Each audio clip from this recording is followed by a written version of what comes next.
Well, Scunthorpe till I die. Come on, you Iron. What a fantastic game. Awesome display of football.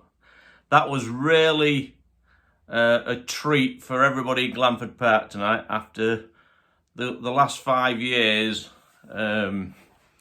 Watching that tonight, watching the crowd, the atmosphere, the feel-good factor, the smiles on the faces of the players. The football was... I couldn't fault a single person on that pitch. They played as a team. They played with enthusiasm and endeavour. The passing was just awesome. Their switch play, they didn't put a foot wrong. And yes, it has to be said, Darlington was starting to look tired in the game. I don't know whether they're all professional or whether they're part-time. I'm not sure. I don't know. But the fitness levels of the team really started to show halfway through the second half, to be fair. So yeah, and I think we really exploited that situation in terms of the fitness. And as the goals was going in, 2 goals from Whitehall, 1 from Beeston, and then a late goal by Ferris, who would come on as a sub. I think Darlington was shattered and demoralised to such an extent. The goals was fantastic.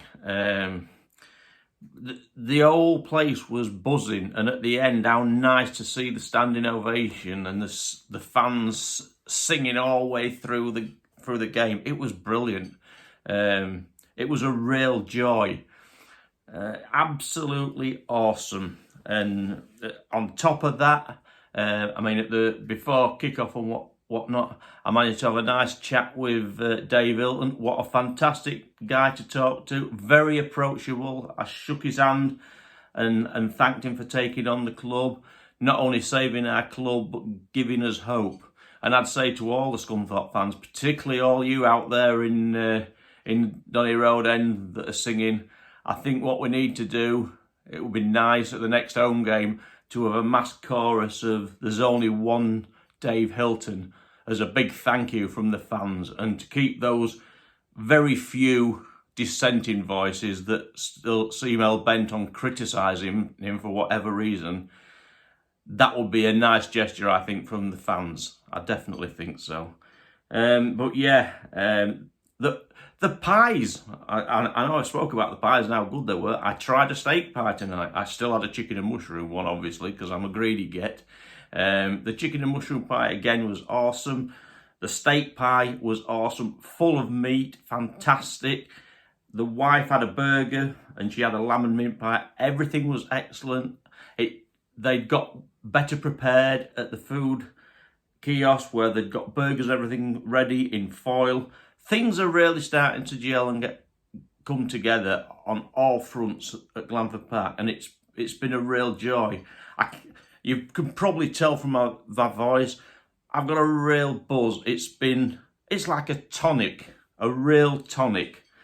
But yeah, what an awesome display. 4-0, we're top of the league. Joint top of the league, but we're top of the league by goal difference. 3 games, undefeated, and top of the league.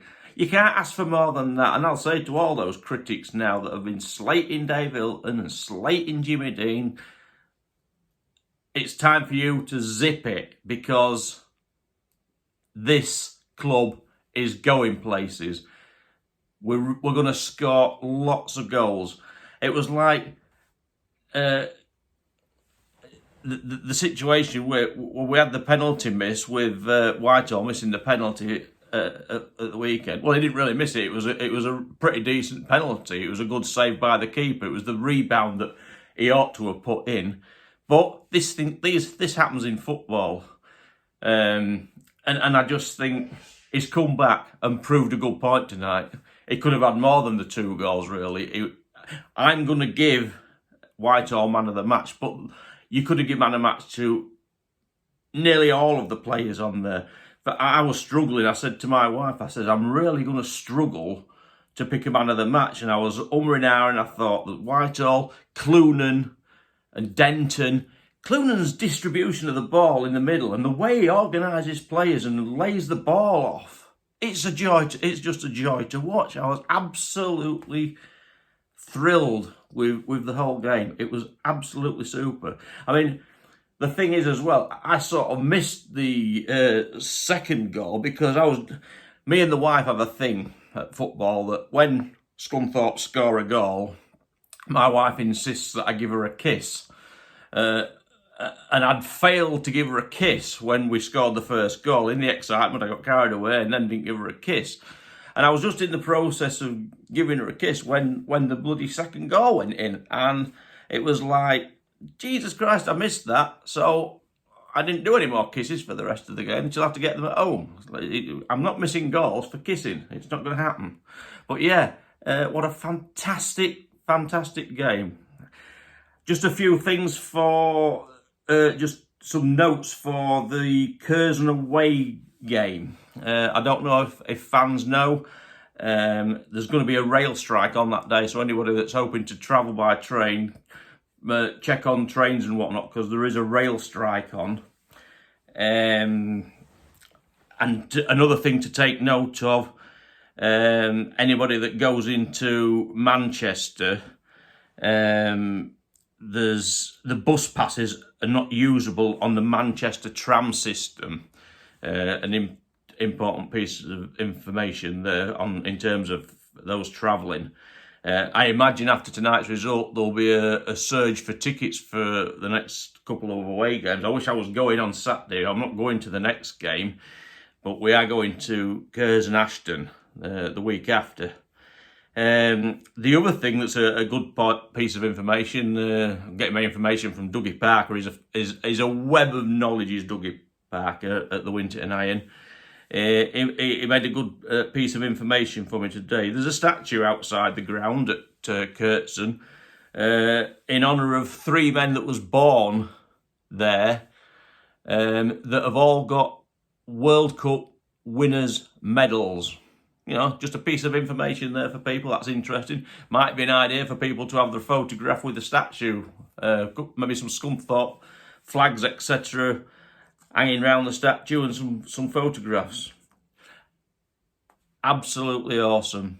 So, I'm going to say goodnight now. Everybody's buzzing. Up the Iron. Here we go to promotion. Take care, everybody.